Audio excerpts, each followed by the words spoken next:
Bienvenue ce soir, comme chaque mois, sur le Facebook Live. Quelques minutes de décalage par rapport à l'horaire initial, mais pour la bonne cause, nous étions en train de faire la remise des villes et villages, balcons et jardins fleuris. Toujours un moment très important. Et d'ailleurs, l'occasion de féliciter les équipes de la ville et Barbara qui ont gardé leurs 3 fleurs et qui ce soir ont remis les prix à tous les Coudekerquois qui nous ont donné un coup de main pour fleurir la ville cet été, au printemps, au travers notamment de leurs balcons, de leurs devants de jardin et de tout ce qui est suspension florale. C'était encore une fois très très beau cette année. Merci à vous tous. Il n'en demeure pas moins que nous sommes plutôt là pour répondre à une série de questions. Il y en a déjà beaucoup qui ont été posées. Vous connaissez le principe. Vous pouvez en poser pendant la séance, pendant l'heure qui va se dérouler. C'est du live. C'est le Facebook Live à Coudekerque-Branche. Comme chaque mois, on aime se retrouver. On y va à la toute première question. Pour l'instant, j'ai un écran noir. Je n'ai donc pas de question qui apparaît. C'est pas grave, vous savez que moi, même sans question, je peux y répondre. Ça y est, elles y sont. Vous savez, j'ai la caméra devant moi et l'écran juste derrière. Quelqu'un écrit pour moi les questions que vous envoyez au fur et à mesure. J'ai donc Françoise qui me demande qu'au niveau des repas proposés par la mairie, il faudrait améliorer la qualité ou augmenter le prix pour avoir une meilleure qualité. C'est une belle question, Françoise. On fait un tarif très accessible, volontairement. Le coût du repas est bien plus important. La grande majorité est prise en charge par la ville. Mais, à l'époque, j'avais fait un sondage pour demander si le portage des repas à domicile pouvait passer en 100% circuit court, fabrication locale et bio, comme nos cantines, où la qualité est au rendez-vous. À l'époque, on pourrait peut-être refaire ce sondage, les seniors avaient répondu non, on préfère continuer avec notre prestataire. Le problème n'est ni le prix, ni le repas du senior. Le problème, c'est qu'on passe par une entreprise industrielle, au contraire de ce qu'on fait pour le reste de notre restauration, où là, on est sur de la fabrication locale. Vous m'avez proposé une belle idée, Françoise. Je vais faire de nouveau un sondage auprès de tous nos seniors. Gaspard, qu'est-ce que sont tous les cônes installés sur la pénétrante Célestin Malo? Alors, oui, les cônes, oui, ce sont des petits plots, hein. On va plutôt parler de petits plots. Il y a effectivement de nombreux plots qui sont installés le long de Célestin Malo, car je m'y étais engagé, on va remettre de l'éclairage sur cette pénétrante. Cette pénétrante était départementale et l'éclairage appartenait à l'État. Dans les années 90, crac, l'État a coupé tout l'éclairage des autoroutes en France et l'éclairage de toutes les rocades. On a donc perdu, à l'époque, l'éclairage public dans ce secteur. Il n'était pas communal, je ne pouvais donc pas le remettre. On a donc mené pendant plusieurs années, on va dire un combat juridique pour récupérer la possibilité de faire. Et là, nous allons poser, comme je m'y étais engagé, nous allons poser un éclairage public qui va permettre d'éclairer jusqu'au pont, jusque la route de Furnes. Lydie me dit qu'elle est handicapée et voudrait trouver de nouveaux médecins qui se déplacent à domicile. C'est une vraie question. Lydie, on est en période de difficulté au niveau des médecins généralistes sur le Dunkerquois et sur le Nord en général. À Coudekerque-Branche, on a la chance d'avoir encore beaucoup de généralistes et un centre de santé centre de santé communal qui vient d'accueillir un généraliste en plus et peut-être dans quelques semaines un supplémentaire. On sera à 8 médecins au centre de santé communal un peu plus d'une année après son démarrage, mais il est vrai que de moins en moins de médecins font des visites à domicile. Je vais me pencher sur cette question, peut-être notamment aussi avec des équipes qu'on pourrait mettre en place sur des horaires un peu décalés. Aujourd'hui, je n'ai pas immédiatement la réponse, mais c'est un vrai sujet, donc je vais essayer de trouver une solution avec le centre de santé communal. Pierre, qui me dit que dans la Ruoche, ça devient insupportable parce qu'il y a eu des volets cassés et une voiture détériorée. Il faudrait déplacer le grenier de Daniel. D'accord, Pierre. Vous êtes sur la partie euh, entre la salle de sport Vanuxem et le canal des Moires, en gros, entre la première partie de la rue Hoche, et donc vous avez les contraintes de la banque alimentaire lors des distributions au grenier de Daniel. Vous savez que jamais, s'il n'y avait pas eu le Covid, nous n'aurions eu à cet endroit-là, qui n'est pas adapté pour, la banque alimentaire. Au moment du Covid, plus personne ne répondait présent, il fallait continuer de distribuer, et donc le grenier de Daniel s'est porté volontaire pour accueillir la banque alimentaire, sans demander à la mairie. Mais à l'époque, on était dans une période très compliquée. Depuis, je n'ai de cesse de demander que cette banque alimentaire déménage. Ça va être le cas, c'est validé avec la communauté urbaine.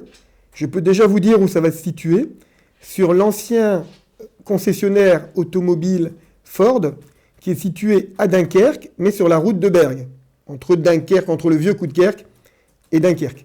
C'est là que ça va se situer, sauf que les délais sont plus longs que prévu, et ce que nous devions déménager il y a, on va dire, 1 an ou même 1 an et demi, va commencer à déménager certainement en début d'année prochaine. Mais le sujet est suivi, la communauté urbaine a donné un coup de main dans ce dossier, et donc à terme, le grenier de Daniel va bien déménager, Pierre. Quand je dis le grenier de Daniel, je ne parle pas de son activité historique, je parle bien de sa nouvelle activité qui a amené les nuisances, c'est-à-dire les collectes et les distributions de la banque alimentaire. Jonathan, quels sont les projets pour les accueils de loisirs sur le Coudekerquois ? Vous parlez des centres aérés, Jonathan ? Nous avons, comme on l'a eu cet été, de nombreuses activités qui sont prévues pendant les vacances de Toussaint. On a ouvert des centres dans tous les quartiers, hormis les 2 stades qui sont réunis ensemble, comme d'habitude, aux petites vacances. Et il y aura beaucoup d'activités sport, beaucoup d'activités éducation artistique et éveil culturel. On va utiliser des bâtiments qu'on n'a pas toujours l'occasion d'utiliser, comme par exemple la nouvelle Artothèque. Ludo, merci de votre réactivité par rapport à la fuite de gaz rue Jules Guesde. C'était dimanche. Ça, c'était dimanche après-midi, je m'en souviens bien. Ça n'a pas été mon meilleur dimanche. Et de nous avoir tenus au courant en direct. Oui, alors c'est gentil, Ludo. Effectivement, j'essaye d'être le plus souvent possible au plus près de l'information, et je sais que c'est très important de communiquer avec vous. Il y a peut-être 6 mois, on avait vécu une situation quasi similaire au niveau de la place des impressionnistes et la rue de la Croix qui était barrée. Nous étions au rendez-vous, on a réglé le problème avec les équipes spécialistes, mais on a aussi informé en direct. Un autre exemple, vous vous en souvenez certainement, à l'année scolaire précédente, l'alerte à la bombe du Westhoek. Un mercredi matin, on doit ouvrir en urgence, le centre social pour accueillir tous les élèves. Et je rassure les parents en étant sur place et en informant. Ça fait aussi partie de mes fonctions. C'est souvent pour ça d'ailleurs qu'à la mairie, on dit le maire n'est jamais dans son bureau. C'est vrai, je ne suis pas souvent dans mon bureau parce que ce n'est pas mon rôle d'être assis derrière une table à attendre les parapheurs. Moi, je suis là pour être au plus près de vous. Et donc, c'est gentil de me dire ce petit encouragement pour la rue Jules Guesde. C'était une drôle d'affaire, hein. On a failli avoir un mur qui s'effondre sur un coffret de gaz et couper le gaz dans tout le quartier. Bon, ça c'est bien fini. Dimanche en fin d'après-midi, la circulation était rétablie. Mais c'est vrai que j'essaye d'être au plus près de vous. Jo, le plan lumière pour le quartier Franklin. On a l'impression de vivre dans les années 90.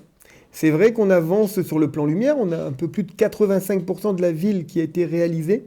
Vous avez encore dans certains secteurs du quartier, pas partout, parce qu'on a commencé rue de Colle, qui est dans le même secteur que le Franklin, mais dans certaines rues du quartier, comme par exemple autour du pôle commercial, ou bien la rue de Picardie qui est voisine, la nécessité d'un changement des néons. C'est programmé, on continue d'avancer dans le secteur, donc ça va arriver prochainement. DJ qui me parle des box à vélo. Alors, DJ, pourquoi les box à vélo, comme à Dunkerque, ne sont pas plébiscités par la mairie de Coudekerque, alors que cette solution est idéale pour tous ceux qui n'ont pas de garage? C'est pas qu'ils ne sont pas plébiscités, J'ai déjà eu l'occasion de l'expliquer lors d'un Facebook Live. C'est un dispositif qui a commencé à Dunkerque, qui est porté par la communauté urbaine et qui va se déployer, un petit peu comme les points d'apport volontaires de verre il y a quelques années, qui va se déployer au fur et à mesure sur l'agglomération. Donc on est tous conscients que les box à vélo, c'est utile. Il faut regarder où on les met. L'exemple de Dunkerque, il y a des endroits où un box à vélo, ça supprime 5 places de stationnement. Il y a des rues où à Coudekerque-Branche, moi je vous le dis, je ne peux pas le faire. Parce que si je supprime 3, 4 ou 5 places de stationnement, ben, c'est déjà compliqué dans le quartier, donc ça va être l'anarchie. Mais on est complètement d'accord, DJ, il n'y a aucun problème. On suit simplement le rythme de pause et d'installation par la communauté urbaine. C'était d'abord prévu pour Dunkerque et ses communes associées. Ça viendra ensuite dans la première couronne, c'est-à-dire notamment Coudekerque-Branche, et vont arriver sur le territoire de Coudekerque-Branche ces box à vélo. Wendy qui me dit « Pouvons-nous avoir une salle de sport à Alterne Emploi, rue Ledru-Rollin ?» Alors, Wendy, Alterne Emploi, c'est un centre de formation pour apprentis qui est privé. C'est pas public. On a donné un coup de main pour qu'il s'installe, on a aidé pour le bâtiment, mais c'est une structure complètement privée. Donc, si besoin d'une salle de sport, il faut d'abord rencontrer les dirigeants d'Alterne Emploi. Ensuite, peut-être se rapprocher du lycée technique Fernand Léger, qui n'est pas très loin, qui lui dépend de la région. Mais le cas échéant, si les dirigeants ont besoin que je les accompagne sur la liaison avec le lycée, je le ferai bien volontiers. Colette, bravo, vous voyez les questions, ça va vite, hein, comme d'habitude, c'est du ping-pong verbal. Vous inquiétez pas, une grande partie repasse en replay pour ceux qui n'auraient pas entendu la réponse à leurs questions. Colette, bravo pour la programmation de l'automne bleu. Mais ne peut-on pas améliorer les inscriptions? Alors, ça c'est un vrai sujet. L'automne bleu, on est quasiment les seuls à faire ça, hein. En général, c'est la semaine bleue. Nous, c'est un mois complet avec quasiment chaque jour une activité pour nos seniors. On est victime de notre succès. Les activités sont de grande qualité. Visite du musée La Piscine à Roubaix, visite de l'hémicycle du conseil départemental par la conseillère départementale Barbara Bayeul 2 fois à la préfecture de Lille, la venue d'artistes de renom, une comédie musicale qui a fait le plein il y a quelques jours, bientôt le sosie de Julio Iglesias, le chanteur de ces dames, ou encore des pièces de théâtre. Et comme la qualité de programmation est au rendez-vous, on a énormément d'inscriptions. C'est mieux que le contraire, ne nous mentons pas. Comment faire pour améliorer les choses? On a commencé. Vous avez remarqué que cette année, par exemple, avant les grands spectacles, qui sont souvent ceux qui sont le plus complets, on demande une pièce d'identité à l'entrée en plus du ticket, qu'on vous a remis gratuitement. Pourquoi une pièce d'identité? Pour s'assurer que vous êtes bien que des inscrits Coudekerquois, que des seniors Coudekerquois à en bénéficier. On a aussi pratiqué ce qu'on appelle le surbooking, un petit peu comme dans les avions. On sait qu'il y a des gens qui vont réserver, mais qui ne vont pas obligatoirement venir à tout. Donc on prévoit volontairement une jauge de places supplémentaires pour, le cas échéant, appeler les gens sur liste d'attente. On l'a déjà fait beaucoup de fois sur cette session. Et puis j'ai aussi demandé que les gens qui sont inscrits, on vérifie bien que les ateliers, les animations soient complètes, parce que si quelqu'un s'inscrivait à tout et ne venait quasiment à rien, il n'est pas question qu'il soit prioritaire l'année suivante. C'est bien normal. On ne peut pas fonctionner comme ça. Par contre, ce qu'on a déjà fait cette année, et je crois que ça a vraiment plu au plus grand nombre, c'est qu'on a augmenté les jauges. On a augmenté les capacités. Il y avait 2 sorties prévues, il y a beaucoup de monde, on en organise une 3e et on appelle les gens qui sont sur liste d'attente. On a des besoins supplémentaires pour tel ou tel atelier parce que c'est complet en une matinée, on rajoute des ateliers. Et donc cette année, je pense qu'on a déjà beaucoup amélioré la fluidité et les inscriptions. Mais on peut encore faire mieux, c'est évident. Laura, nous aurions besoin d'un nouveau lieu de stockage pour nos bouchons. Oui, Laura, je connais bien votre association, je connais bien le jeune garçon que vous défendez, qui est très courageux, hein, que vous défendez dans votre association. On avait vu avec le directeur des services techniques pour qu'il vous mette à disposition un local. Si vous ne l'avez pas eu, c'est qu'il y a dû avoir une problématique. Je vais donc relancer notre directeur des services techniques, mais je n'oublierai pas votre association et sa collecte de bouchons. Wendy, quelle star va venir prochainement à Coudekerque? Ah bah Wendy, là, on vient à peine de sortir de la fête de la nature et une très grande réussite. Là, on est en train de préparer la saison prochaine, c'est-à-dire janvier 2025 à fin d'année 2025. Ce qui va se passer par contre en fin d'année, il y a beaucoup de manifestations. Chasse au trésor, Halloween, Saint-Martin, marché de Noël, et beaucoup d'animations dans le marché de Noël, notamment, ça n'est pas une star, mais ça y ressemble, un concert tribute, vous savez, c'est ces hommages à, tribute to Céline Dion, l'artiste, j'ai vu des vidéos, l'artiste qui va chanter le répertoire de Céline Dion, ça vaut vraiment l'occasion de se déplacer à Jean Villard avant les fêtes de fin d'année.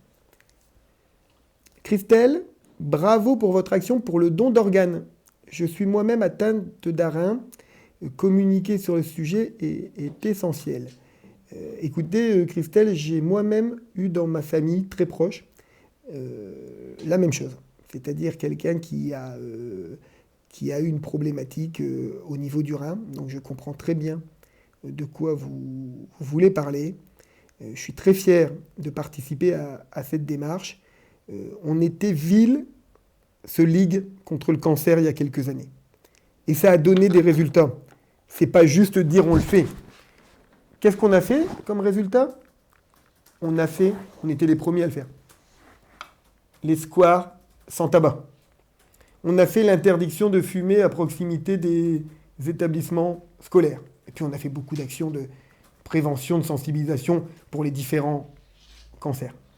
Ce qu'on veut faire avec ma ville ambassadrice du don d'organes, c'est la même chose. C'est exactement la même chose. Et c'est la même chose qu'on pratique également avec le don du sang. Ça fait des années qu'on travaille avec le don du sang. Ce qu'ils font, c'est formidable. On va devenir aussi, officiellement, ville partenaire du don du sang. Parce qu'à chaque fois qu'une ville s'engage, à chaque fois qu'une ville signe la charte, ça fait avancer le combat, ça fait avancer la cause, ça fait avancer la recherche. Ludivine, qui est coudekerquoise depuis le début de l'été, bienvenue chez nous, Ludivine. Et je suis très agréablement surprise par cette ville, que je ne connaissais pas du tout. Du coup, j'envisage d'y rester. Et ça, c'est la question du soir. Je ne vais pas dire que je m'arrête plus sur celle-là que sur une autre, mais quand même. Mais je comprends ce que vous voulez dire. Quand tu vis depuis longtemps à Coudekerque-Branche, c'est mon cas, hein, j'y suis né. J'y ai grandi, je suis un enfant du vieux Coudekerque, je passe mon temps au centre-ville, j'ai ma maison à Sainte-Germaine, et mes parents habitent au Grand Stade. Donc ça fait un petit moment que j'y suis quand même. Mais quand tu y vis depuis longtemps, tu peux de temps en temps oublier les atouts de notre commune. Tu peux de temps en temps oublier qu'on a très souvent un coup d'avance. Et je comprends ce que vous voulez dire. Parce qu'effectivement, quand on se compare, on n'a pas à rougir. Cadre de vie, ville santé, deuxième ville la plus sûre de l'agglomération dunkerquoise et même des Hauts-de-France. Beaucoup de services plus. On va revenir sur ces services plus dans quelques semaines. Bien vieillir chez soi, par exemple, mais aussi le centre de santé communal, la politique alimentaire qu'on mène auprès des enfants, et beaucoup d'autres choses. Et la qualité aujourd'hui de ce qu'on arrive à faire en termes architecturaux, ce qui se construit dans le vieux Coudekerque. Alors oui, la ville, elle est agréable, elle est même la ville la plus demandée en termes de logement sur l'agglomération dunkerquoise. Donc je comprends très bien ce que vous vivez, je suis ravi que vous le viviez, je vous souhaite la bienvenue ici à Coudekerque-Branche, et bien évidemment, j'espère que vous allez y rester. Joël qui me parle du chantier de la route de Bourbourg.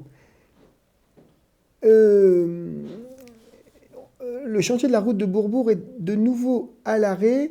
On me dit que c'est à cause de la pollution. Ah, on a eu un chantier sur la route de Bourbourg qui est terminé. C'était la rénovation de voirie et de canalisation. Ça, c'était directement sur la route de Bourbourg. Ce que vous voulez dire, Joël, le chantier de la route de Bourbourg, c'est pas tout à fait ça. C'est le chantier du Central Park. C'est-à-dire le grand square urbain qui est situé route de Bourbourg, où il y aura 11 000 mètres carrés d'espace vert sur une ancienne friche industrielle. C'est ce qu'on appelait la friche Dixon. Alors ça, je connais par cœur.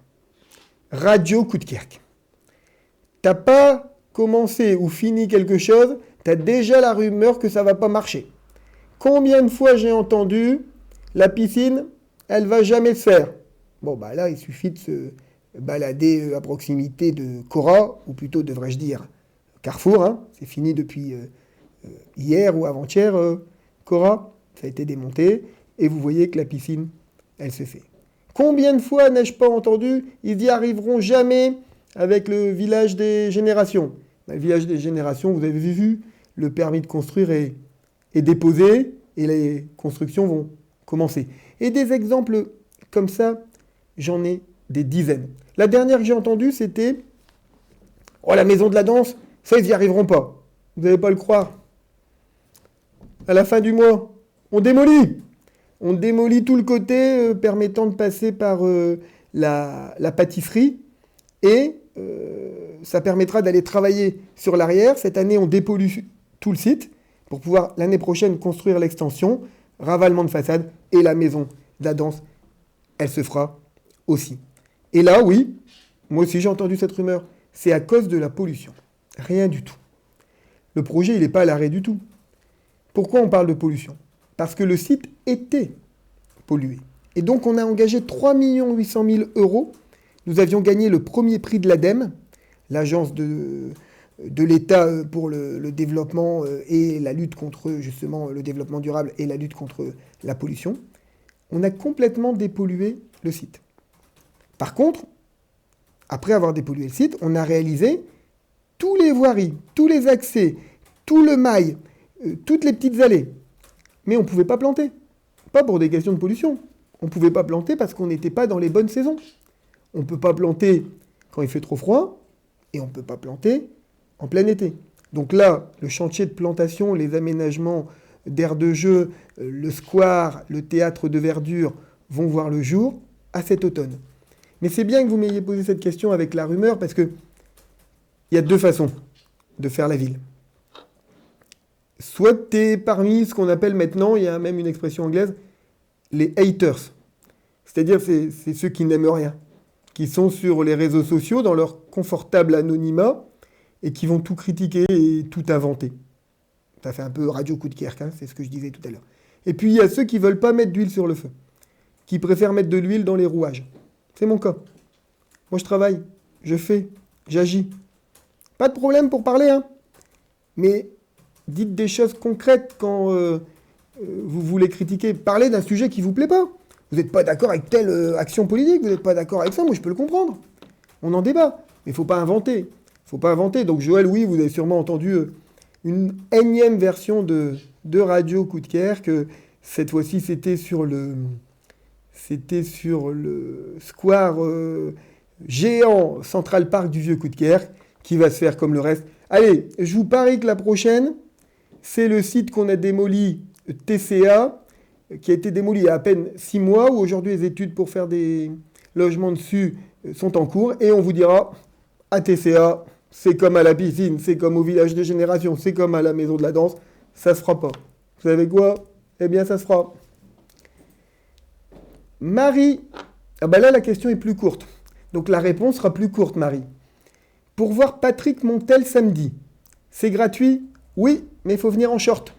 Non, vous n'êtes pas obligé. Hein. Patrick Montel, c'est le journaliste sportif, la voix de l'athlétisme. Il vient inaugurer avec nous la piste d'athlétisme toute neuve qu'on a fait au stade. C'est gratuit pour le voir le matin commenter les courses. C'est gratuit pour le voir en début d'après-midi à l'espace Jean Villard, salle Molière, vous montez à l'étage, 500 places pour voir une conférence d'un journaliste exceptionnel. Ne la ratez pas, entrée gratuite, 14h30. Sabrina, l'avenue Lebas n'est pas une avenue, c'est une piste de course. Je parlais tout à l'heure des excès en termes d'intervention sur les réseaux. Sabrina, ça roule sûrement vite, mais on a relevé le niveau d'accidentaux, ce qu'on appelle le niveau accidentogène de l'avenue Lebas. Il n'y en a pas eu beaucoup. Oui, ça roule vite. On sait ce qu'on doit faire. On doit installer un feu intelligent, c'est-à-dire un feu qui va se mettre au rouge et qui passera au vert si tu roules à la bonne vitesse.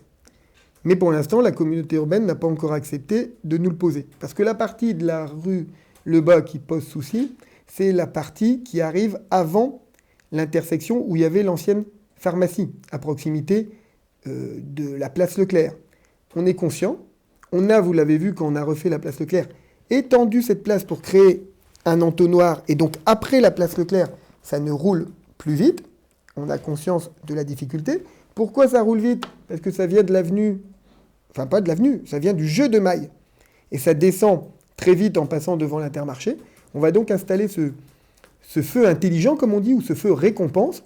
Et normalement, on devrait résoudre le problème. Sauf que je ne peux pas les poser moi-même. C'est une compétence de la communauté urbaine. Donc je suis en train de, pas me bagarrer, mais de pousser un peu à la roue pour que ce feu soit posé rapidement. Donc rassurez-vous, pour l'avenue Lebas, on ne sera pas sur les 24 heures du Mans.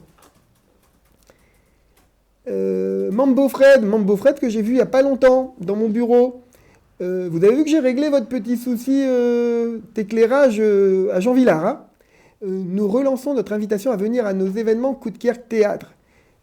Pour rappel, les bénéfices seront remis aux associations locales. Oui, alors, vous souhaitez que je vous en fasse en fait la pub, hein, si j'ai bien compris.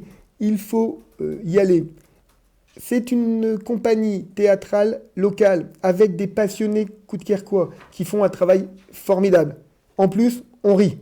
Et en cette période, une tranche de rire garantie, ça ne fait jamais de mal. Toutes les dates, toutes les informations et le tarif très solidaire sont sur le site internet de la ville et également sur le magazine municipal. Venez, profitez-en, vous allez passer un bon moment et tous les bénéfices sont reversés pour la solidarité. Julien, pardon. Vous savez, quand je lève la tête, c'est parce que je lis les questions que mon directeur de cabinet, avec ses petits doigts agiles, est en train de rédiger pour moi, puisqu'à chaque fois que vous me posez une question, elle m'apparaît sur l'écran retranscrite. Julien qui me parle également de l'avenue Lebas. J'ai l'impression que c'est une soirée vieux Coudekerque, mais j'aime beaucoup, hein. C'est un quartier que je connais très bien. Le trottoir est en très mauvais état, avenue Lebas, près de la boulangerie. Oui, j'ai vu ça, Julien. Il y a une intervention qui est prévue avec la communauté urbaine. Mais elle est un peu lourde. On ne peut pas juste se contenter de raboter, l'enrober. Il faudra qu'on intervienne un peu plus profondément. Donc, c'est plutôt en fin d'année. Sébastien qui voulait savoir si on pouvait lui transmettre un autocollant voisin vigilant. Sébastien, oui. Les voisins vigilants, ça marche très fort. On a plus de 400 membres dans la communauté.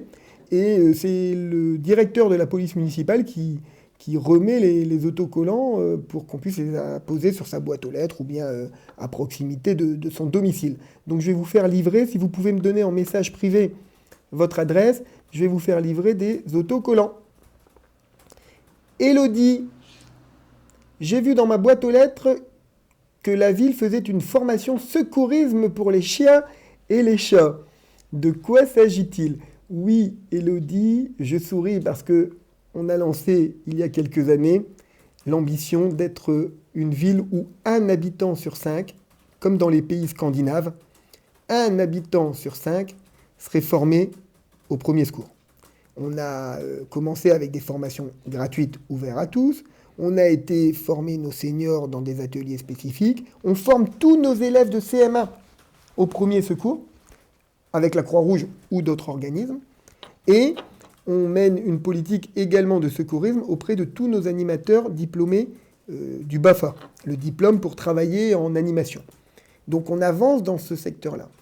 Et notre conseillère déléguée à la cause animale a eu la bonne idée de nous trouver également une formation où on apporterait les premiers secours aux animaux de compagnie. Comment déceler, par exemple, une malformation ou une attaque cardiaque auprès d'un animal, voir s'il est en situation de souffrance. Alors, oui, j'ai décidé de lancer, en plus des formations gestes d'urgence et premiers secours pour les humains, également le faire pour nos amis les animaux. Pour vous donner un ordre d'idée, on a à peu près 3000 foyers qui ont un chien à Coudekerque-Branche. Et à peu près 1700 ou 1800 qui ont un chat. Ça veut dire que si on réunit les deux, bon, peut-être que certains ont chien et chat, ça fait 5000 foyers sur la ville qui ont un animal de compagnie. Un habitant sur 4, ça vaut le coup qu'on s'y intéresse. Donc il y aura bien une formation gratuite au premier secours animalier au mois de novembre, pratiquée et dispensée par une spécialiste, bien évidemment, de ce domaine. Axel, quelles sont les... elles ont bien plu cet été. Hein. Quelles sont les prochaines fresques prévues en ville? On a eu de très très belles réussites cet été. Et on m'a beaucoup parlé du gendarme, bien sûr, situé rue Le Dru-Rollin. Gendarme de Coudekerque, hein, pas de Saint-Tropez. Regardez bien la petite maison au fond. On m'a parlé du coq du vieux Coudekerque, à proximité de l'église du Sacré-Cœur. Et alors, ce chat dans la bibliothèque, là, rue Gesquière, il est quand même également incroyable. Les prochaines, ça sera certainement la fresque qui aura comme thème l'histoire de la limonade Primrose, qui était embouteillée ici à Coudekerque-Branche. Une limonade qu'on a bien connue dans le Nord, qui devrait ressortir sur un mur de la route de Bergue. Il y aura une fresque, on continuera les fresques sur les écoles. On l'a fait à Jean de La Fontaine, on l'a fait à Van Gogh, on l'a fait à Queneau. On va le faire à l'école Marcel Pagnol. Et on aura certainement à proximité de la piscine une très belle fresque, évidemment inspirée de quoi? Du film de la piscine, avec le regretté et défunt Alain Delon. C'est les prochaines fresques programmées. Ça ne veut pas dire qu'elles seront faites dans les 15 jours qui viennent. Hein. C'est quand même un gros travail, notamment un travail de préparation du support, le mur et des artistes. Donc d'ici la fin de l'année, au moins 2 nouvelles. Stéphanie qui me dit qu'il n'y a plus personne depuis lundi pour aider les enfants à traverser à l'école Millon. Oui, l'agent habituel est absent, on m'en a parlé, je vais essayer de le remplacer très rapidement. Comme quoi, vous voyez, vous vous en êtes rendu compte, ça signifie que cette politique menée depuis quelques années de sécuriser les accès des enfants aux écoles élémentaires, maternelles et primaires, ça fonctionne bien. Dès qu'il y a un agent qui est absent, on s'en rend compte. Donc je vais le faire remplacer très rapidement. Christian, savez-vous si le nouveau livre d'Amélie Nothomb est à la bibliothèque de Coudekerque-Branche? Alors c'est pas à la bibliothèque, c'est dans les bibliothèques. Parce qu'on a la chance à Coudekerque d'avoir gardé une grande bibliothèque, qui est un peu une médiathèque. Il y a également les 45 tours, les disques, les DVD, la ludothèque, un peu de multimédia. C'est à Aragon. Mais on a aussi dans chaque quartier une bibliothèque. Vous avez obligatoirement, à proximité de chez vous, une bibliothèque. Vous me direz, oui, mais ces bibliothèques, elles n'ont pas tous les livres. Eh bien si, parce qu'il y a un réseau. C'est le réseau des bibliothèques du Dunkerquois. C'est le réseau des balises. Vous avez donc, à Coudekerque-Branche, environ 45 000 livres sur... Oui, vous avez bien entendu. 45 000 livres sur nos 6 bibliothèques. Mais si on demande aux autres bibliothèques du Dunkerquois, ça fait 500 000 livres. Comment ça marche? Si un livre n'est pas disponible dans une de nos bibliothèques, on la demande à une bibliothèque d'une autre ville, elle est apportée par une navette et elle vous attend directement dans la bibliothèque de votre choix. Vous habitez au Vieux Coudekerque, eh bien, la bibliothèque Eva Collier recevra le livre d'Amélie Nothomb.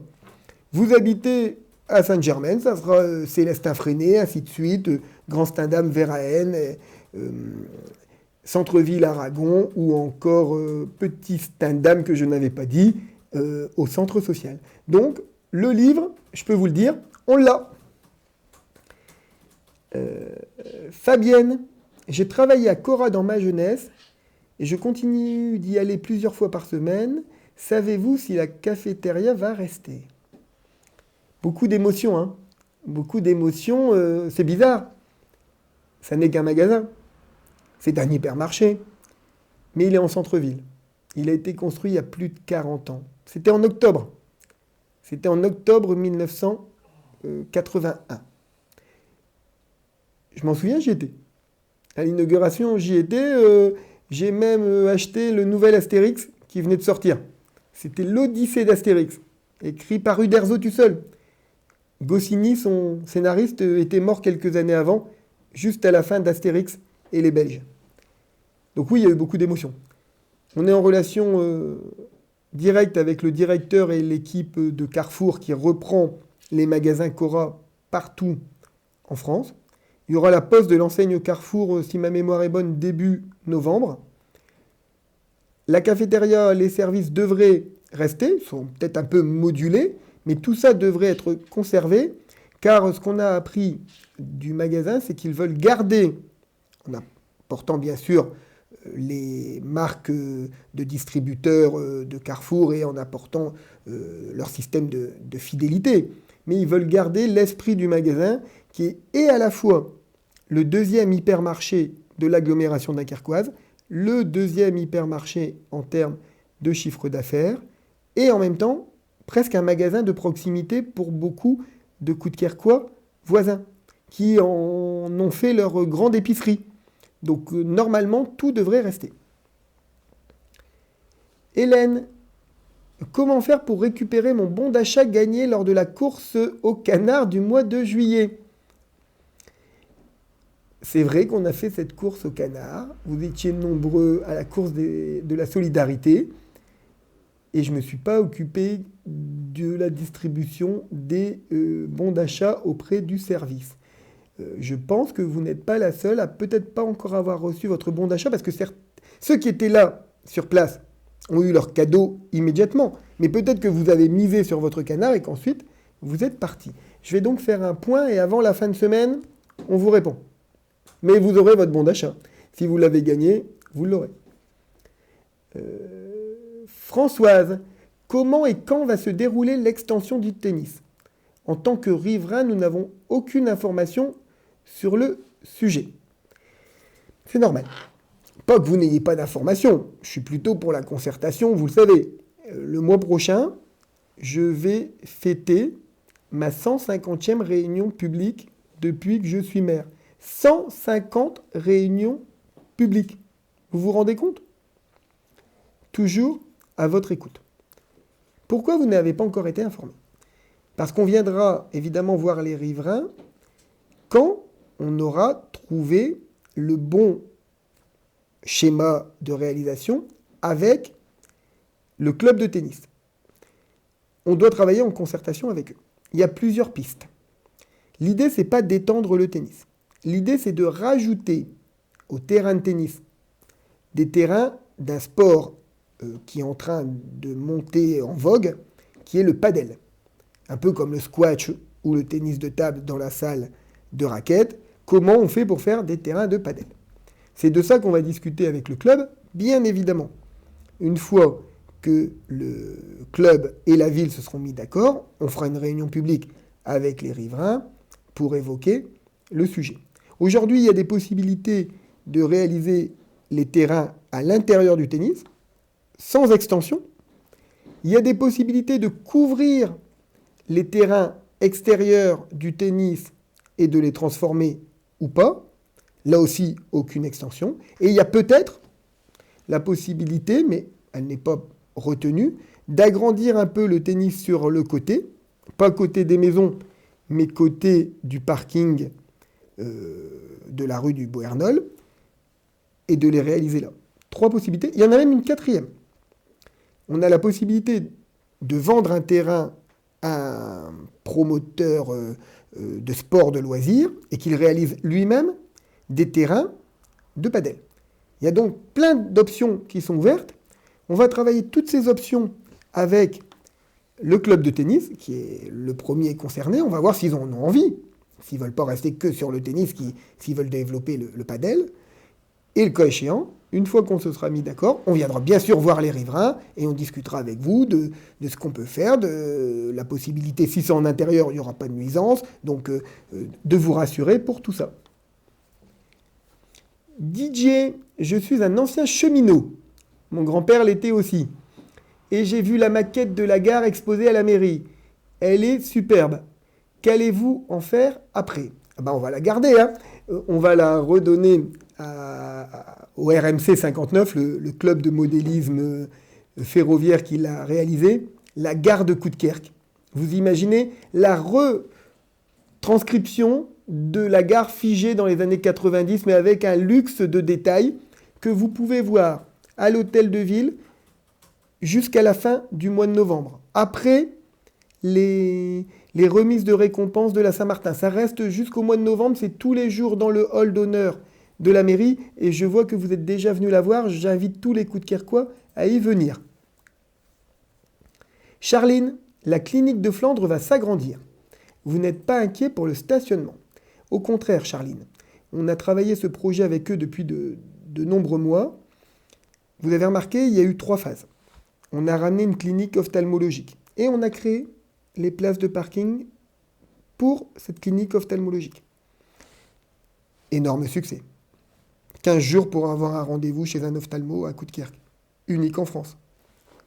On a créé la maison de la radiologie. On l'a créée. On a aidé à la créer avec les radiologues. Et on a prévu un parking dédié en face. La problématique de l'extension de la clinique, c'est justement qu'on ne peut pas imaginer une extension de la clinique sans aménagement et agrandissement de son parking. Fini les voitures garées le long de la départementale dans le virage pour aller vers la rue du Beauhernol. Donc, est prévu avec l'extension de la clinique une refonte complète de son parking qui va amener un nombre de places conséquentes supplémentaires.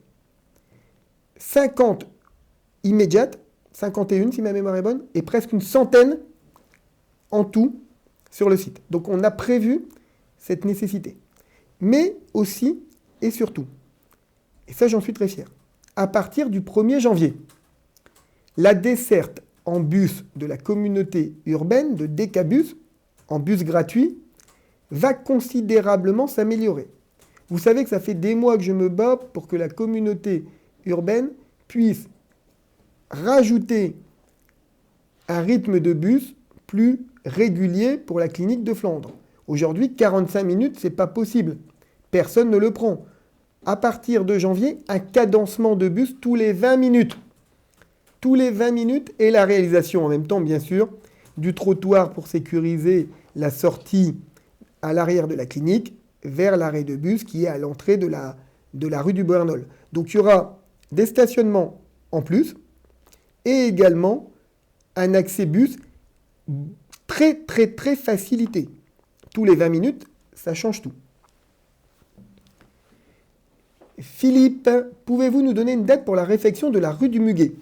La rue du Muguet a fait sa première phase de réfection, puisqu'on a fait tout le sous-sol avec la communauté urbaine.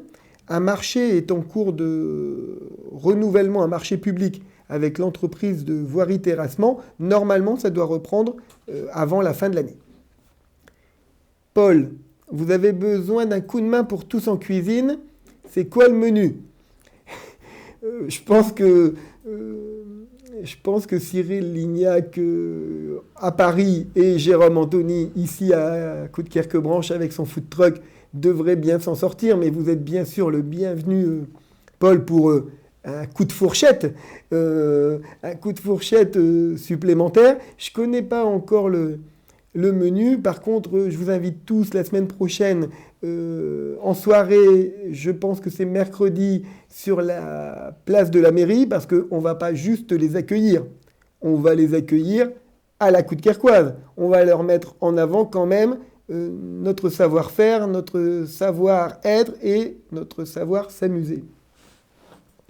Fabrice qui me demande ce que sont les cadets de la police nationale. Mon fils est intéressé. Eh bien, c'est une belle démarche pour votre fils, Fabrice, parce que c'est une grande nouveauté. Aujourd'hui, les jeunes peuvent, à un moment donné de leur parcours, notamment pendant leurs études, profiter d'un dispositif de l'État, le SNU. On trouve sur Internet très facilement, il y a un site dédié. La ville de Coudekerque-Branche s'est inscrite dans ce cadre du SNU pour ouvrir, peut-être même plus tard à des voies professionnelles, pour ouvrir les portes de sa police municipale à des jeunes qui viendraient donc faire leur service national universel, le SNU, ici, comme cadets de la police municipale. Elle est où l'idée ? L'idée, c'est la même que pour la piscine. On construit une piscine, et en même temps, ça y est, les 12 premiers jeunes Coudekerquois ont commencé en septembre, et en même temps, on finance 12 brevets BNSSA, c'est-à-dire des brevets pour être surveillant aquatique dans les piscines. La piscine se construit, on aura des besoins humains, on veut en faire profiter les Coudekerquois.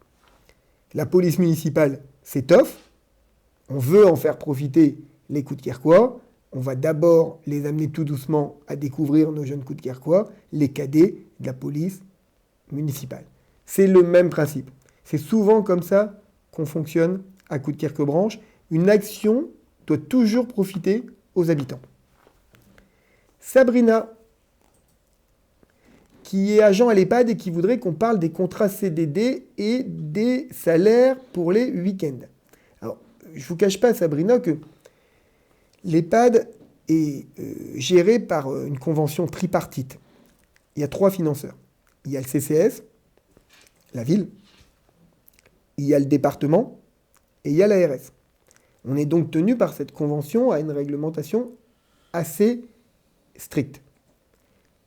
Il y a eu, à des moments donnés, déclenché notamment par l'Agence régionale de santé, des possibilités de primes spéciales. Ce n'étaient pas des primes de fin d'année, c'était des primes qui étaient liées notamment à des périodes quand vous avez travaillé pendant le Covid. Ces questions de régime indemnitaire et de contrat sont à traiter avec le directeur de la structure, moi, le gestionnaire du CCS, et non pas directement de l'EHPAD. J'entérine ensuite les grandes enveloppes du budget. Je ne gère pas la prime au cas par cas. Donc je vais évoquer votre sujet, vous m'avez interpellé auprès du directeur de l'EHPAD, dont c'est la fonction, et on n'hésitera pas à revenir vers vous. Aurélia, le dossier du RME est-il sous condition de ressources des parents ? Alors, oui, mais pas les mêmes ressources que les bourses nationales.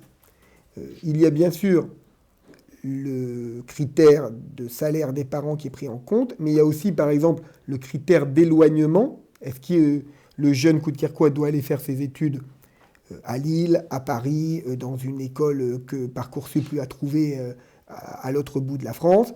Donc il y a d'autres critères que simplement le critère du salaire des parents. On a à peu près chaque année 250 à 300 jeunes, je pense, qui bénéficient de ce RME. Mais tous nos jeunes, même s'ils ne bénéficient pas tous du RME, bénéficient, c'est une aide complémentaire aux aides de bourse d'État ou pour ceux qui n'en ont pas, bénéficient d'autres dispositifs d'accompagnement jeunesse. Le passeport liberté, financement du permis de conduire par la ville, cofinancement, les emplois saisonniers, les préfinancements BNSSA, BAFA, ou même, maintenant, si les enfants s'engagent, et là c'est sans condition de ressources, dans des études de médecine et obtiennent leur première année de médecine, la possibilité d'une bourse pour continuer ces études de médecine.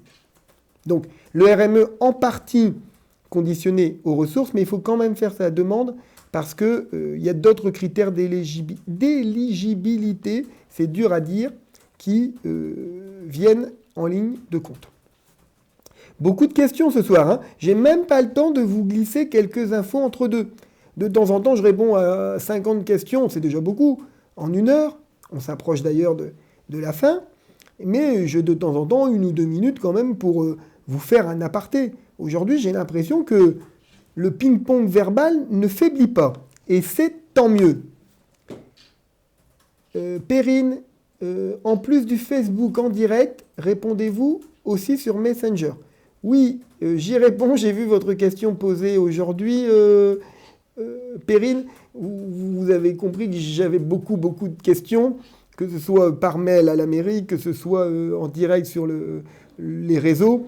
Donc je réponds à tout le monde, hein, rassurez-vous, mais je ne réponds pas toujours dans les 5-10 minutes.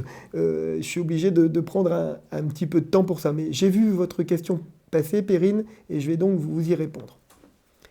Elodie qui m'explique qu'il y a eu un accident au rond-point près de l'école de la Salle.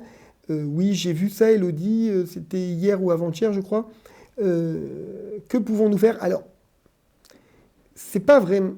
Oui, c'est le rond-point, et en même temps, c'est surtout les voitures qui foncent tout droit et qui ne respectent pas le rond-point.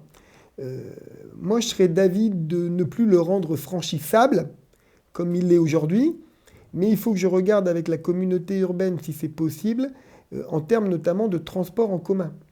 Parce que si je ne le rends pas franchissable, je vais lui mettre des bordures épaisses, et il faut voir si on a encore l'axe de contournement pour les bus. Donc oui, il faut l'améliorer et le sécuriser. Pour moi, la vraie sécurisation à terme, c'est quand on aura les 2 ronds-points. Celui devant l'église Sainte-Germaine, là on va refaire le parvis dans quelques mois, et celui qui se trouve près de l'école de la Salle. On l'a déjà fait ça, hein. On l'a fait au niveau de l'entrée du Grand Stade, avec les 2 ronds-points séparés de la place des impressionnistes. Et comme les gens sont obligés de faire une sorte de 8, eh ben, ils sont dans l'obligation de ralentir et de contourner. Mais bien sûr qu'il faut retravailler ce rond-point de la Salle. Cindy... Alors, oui, dites donc, les dernières questions vont prendre un peu de temps à répondre. Mais je suis là pour ça. Cindy, avez-vous des nouvelles concernant la salle de sport pour le collège Jules Ferry? Serait-il possible d'envisager la baisse du loyer? La salle va-t-elle fermer pour les travaux? Et peut-on trouver une solution pendant la fermeture? Ouh là là là. Il y a beaucoup de questions en une, et il y a beaucoup d'informations erronées dans vos questions. Mais je sais pourquoi, parce qu'on a dit tout et n'importe quoi par rapport à cette salle de sport. La salle de sport du collège Jules Ferry, c'est une salle de sport municipale qui s'appelle la salle Osland. Tous les collèges de Coudekerque-Branche ont la chance d'avoir une salle de sport municipale mise à disposition. Ça n'est pas le cas partout. Les collèges dépendent du département, et donc il y a plein d'endroits où les villes n'ont pas la possibilité de mettre des salles de sport à disposition. Nous, à Coudekerque-Branche, nous le faisons. Il n'y a pas de loyer pour la salle de sport municipale Jules Ferry, c'est-à-dire la salle au centre. Je le précise, et il n'y a pas de loyer pour toutes les salles de sport qui sont mises à disposition. C'est une contre-vérité absolue. Comment ça marche? Les salles de sport ne coûtent rien au collège. Le département verse une subvention au collège d'un montant de 13 €. La salle de sport est mise à disposition 13 € par heure. La salle de sport est mise à disposition par la ville depuis 2002, tarif de 2002 qui n'a jamais changé, à 14 €. Ça signifie donc, vous l'avez compris, que par exemple un collège qui prendrait 500 heures de sport dans une salle municipale va payer 500 multiplié par 14. Mais il est remboursé 13 € de l'heure par le département, ça veut dire 500 multiplié par 13. Quasiment rien à payer pour le collège. Vous me direz, à la fin, il reste donc 1 € par heure. Si on prend un collège qui a pris 500 heures, c'est une moyenne, ça lui fait 500 €. Sauf que dans les faits, ces 500 €, il ne les paye pas vraiment parce que la conseillère départementale lui verse pour une autre action pour ces élèves, c'est le même budget, un montant plus important. Par exemple, une aide pour une sortie cycliste, ça va être 2 000 € de la part de la conseillère départementale. L'achat pour la classe de musique, ça va être 1 000 € de la part de la conseillère départementale. Ça veut dire qu'à la fin, les seuls qui payent une somme à la ville pour l'utilisation des salles de sport, c'est le département. Le collège, lui, ne verse rien du tout. Il n'y a pas de loyer pour les collèges. Ça, c'est la première question. La salle de sport du collège Jules Ferry, la salle de sport Osland, n'est pas aujourd'hui limitée. On attend simplement, c'est le seul collège qui n'a pas signé sa convention, que le principal signe la convention d'occupation. Qu'est-ce que ça veut dire? Ça veut dire que comme pour, c'est pour des questions juridiques, comme pour un appartement que vous pourriez louer, vous devez signer un bail. Il n'y a pas un propriétaire qui va vous louer un appartement si vous ne signez pas un bail. Et bien pour les collèges, pour garantir la sécurité notamment des élèves dans l'enceinte sportive, ils signent une convention avec la ville. Ça n'a posé aucun problème à 3 des 4 collèges de Coudekerque-Branche, qui ont toujours signé leur convention, et donc qui ont accès à leur salle. Là, on attend la signature par le principal de la convention pour le collège Jules Ferry, et dès que cette convention sera signée, les élèves auront accès à la salle. Ça n'est ni un problème d'argent, il n'y a pas d'argent en jeu, vous l'avez compris, je viens de l'expliquer. Ça n'est ni un problème, j'ai envie de dire, d'utilisation de la salle. C'est uniquement un problème de convention juridique que le principal n'a pas encore signé. Comme la situation était un peu tendue, je l'ai entendu auprès des parents, j'ai pris la liberté de contacter la directrice académique, ce qu'on appelle la DAZEN des collèges, c'est-à-dire tout en haut de la hiérarchie. Je l'ai rencontrée longuement, l'échange a été très productif et je pense qu'aux vacances de Toussaint, la solution de signature de cette convention, au retour des vacances de Toussaint, devrait être résolue. À côté de ça, vient des travaux qui vont se faire sur la salle. Mais rassurez-vous là-dessus, encore une fois, la ville trouvera des solutions pour les élèves. La seule chose qui compte sur cette salle de sport prêtée au collège Jules Ferry, c'est que la convention soit signée. Johan, qui me parle de travaux au niveau de la résidence Normandie, sur le parking. Oui, Johan, je le sais, mais ça n'est pas un parking public. C'est un parking appartenant au bailleur, à celui qui loue l'immeuble. Donc je suis obligé d'attendre que lui fasse ses travaux. Je n'ai pas le droit de les engager sur le domaine privé. Je l'ai déjà relancé. On approche de la fin de cette séance, mais je vois que vous êtes très motivés, qu'il y a encore des questions, donc je vais essayer de répondre à toutes. Il faut faire quelque chose au niveau de la boucherie L'Entrecôte, parce que personne ne s'arrête au stop, c'est une question de Délizia.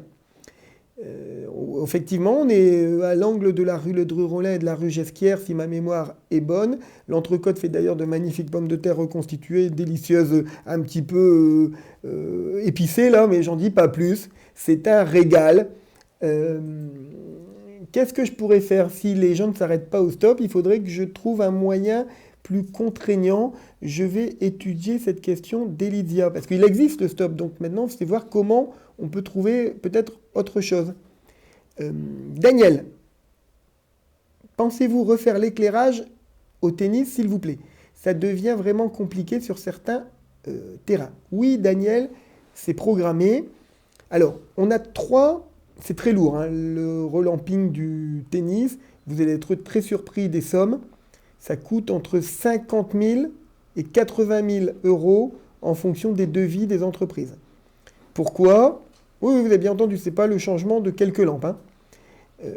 Pourquoi? Parce qu'on est obligé de changer la technologie qui aujourd'hui n'est plus suivie par les fabricants. C'était des anciennes lampes à iodure de sodium et on est obligé de tout passer en LED. Et comme c'est des très gros équipements, le coût est important. Nous sommes en train de faire l'opération de relamping, c'est-à-dire de changement de tout l'éclairage au niveau du bâtiment de la salle de sport Brossolette. Ensuite, nous ferons la salle de sport Cerdan, celle qui est derrière le collège Boris-Vian. Ça, c'est actuellement déjà en cours pour Brossolette. Et pour Cerdan, ça sera pendant les vacances de Toussaint. Et on fait donc juste après, en novembre, le tennis. Attention, on ne peut pas commencer avant courant novembre le tennis parce que le montant est tellement important. C'est beaucoup d'argent, hein, entre 50 000 et 80 000 euros pour des terrains de tennis. On a demandé une subvention du conseil départemental qui nous est accordée. La conseillère départementale a fait le nécessaire. Mais on ne peut pas commencer les travaux avant d'avoir obtenu la subvention. Il faut donc attendre leur prochaine commission. Et la commission devra avoir lieu courant novembre. C'est pour ça que je vous dis que si tout va bien, on va pouvoir refaire l'ensemble de l'éclairage des cours de tennis courant novembre grâce à cette subvention. Luna, qui est alternante à Coudekerque et qui demande si elle a le droit à la bourse étudiante. Il faut regarder avec le CCS où en sont vos études supérieures. C'est ouvert à tous les jeunes qui sont post-bac, ça veut dire après le bac, que ce soit un bac pro ou un bac général. Donc il faut regarder quel est votre niveau d'alternance, si c'est après le bac. Il nous reste une question. Je finis bien, moi je finis avec... c'est Damien. Ah non, j'en ai encore plusieurs, pardon. Alors Damien, je pensais que c'était la dernière. Damien, que pensez-vous des choix du gouvernement concernant le coup de rabot sur le budget des collectivités et notamment des communes? Je ne sais pas si tout le monde a suivi, mais la question est quand même un peu technique. Je la repose. Que pensez-vous des choix du gouvernement concernant le coup de rabot sur le budget des collectivités et notamment des communes? Vous suivez l'actualité, Damien, vous avez bien raison, c'est inadmissible. L'État a 3 000 milliards de dettes. 3 000 milliards de dettes. Pas un seul budget en équilibre depuis Valéry Giscard d'Estaing. Certains ne se souviennent même pas de qui il s'agit. C'était dans les années 76-77. On apprend qu'ils ne peuvent plus payer les loyers de certains de leurs locaux, comme par exemple des casernes de gendarmerie. On va être le pire élève de la zone euro cette année. On s'est bien moqué des Grecs il y a quelques années, on n'aurait peut-être pas dû. Et une fois qu'on a dit tout ça, c'est eux qui ont provoqué la dette, c'est pas les élus locaux. Il n'y a pas de dette dans les budgets des élus locaux. On est obligé de présenter les budgets de fonctionnement et d'investissement à l'équilibre. Tous les ans, on ne peut pas avoir un budget en déséquilibre, donc il n'y a pas de dette. La seule dépense publique qu'on nous considère comme une dette, c'est la dépense d'investissement. En gros, je ne sais pas le chiffre exact, mais si c'est entre 8 et 10% du montant global de la dette, c'est beaucoup. Et donc c'est nous qui gérons bien, c'est nous qui n'avons pas le droit de présenter un budget en déficit, qui allons nous faire ponctionner parce qu'on gère bien. Donc, comme il y a un petit peu de sous, pas des sous pour garder, c'est des sous pour faire tourner les actions quotidiennes et améliorer votre cadre de vie. Eh bien, l'État a dit, comme il reste des sous que là, puisque nous, on n'en a plus, on va aller leur chercher. C'est clairement inadmissible. Mon dernier exemple en date, c'est les élections. On nous demande d'organiser 3 tours d'élections au mois de juin, au sortir des élections européennes, 2 tours de législatives, sans demander notre avis, dans une dissolution précipitée qui a quand même entraîné une absence de gouvernement pendant plus de 2 mois. Chaque tour d'élection a coûté 20 000 € à la ville. L'État me propose un remboursement forfaitaire de 3 500 € en tout. C'est inadmissible, comme ma réponse à votre question très pertinente, Damien, sur le budget des collectivités. Je vois une dernière question juste au-dessus de celle de Damien et je conclus. Alors, Michael qui me dit que son avis d'imposition sur lequel on lui a écrit que l'évolution de l'impôt foncier dépendait des collectivités territoriales. Je souris parce que c'est un peu dans le même genre que Damien. Comment est calculé l'impôt foncier. À Coudekerque-Branche, il n'a pas augmenté depuis que je suis maire, depuis plus de 15 ans. C'est une base de calcul donnée par l'État. 3,9% d'augmentation cette année, 7% l'année dernière, multiplié par un taux voté par la ville. 0 € d'augmentation depuis 15 ans. C'est ça le mécanisme du foncier. Vous l'avez compris, l'équation est simple. Base de calcul fixée par l'État en augmentation, multiplié par un taux toujours le même. Les seuls qui ont augmenté la taxe foncière, c'est l'État CQFD. La ville de Coudekerque-Branche n'a pas augmenté son taux de taxe foncière. Après avoir dû réexpliquer le mode de calcul, m'énerver quelque peu sur la ponction qui va arriver dès 2025 et encore réduire les services publics, je vous souhaite à tous et à toutes une bonne soirée. J'espère que vous avez eu les réponses à vos questions. On a beaucoup d'activités pour un automne chargé. L'automne bleu qui continue, la pièce d'Emmanuel Valois qui n'est pas encore complètement complète, il reste quelques places à la billetterie, c'est dimanche prochain. Le salon du bien-être et de la santé, c'est ce week-end, une très belle conférence sur le sommeil, la venue de la voix de l'athlétisme, on en a parlé tout à l'heure dans une conférence à 14h30 samedi, et puis bien sûr, Tous en cuisine mercredi, l'émission de télé de M6 qui pose ses bagages à Coudekerque-Branche. Profitez de votre ville, profitez de votre vie. Merci.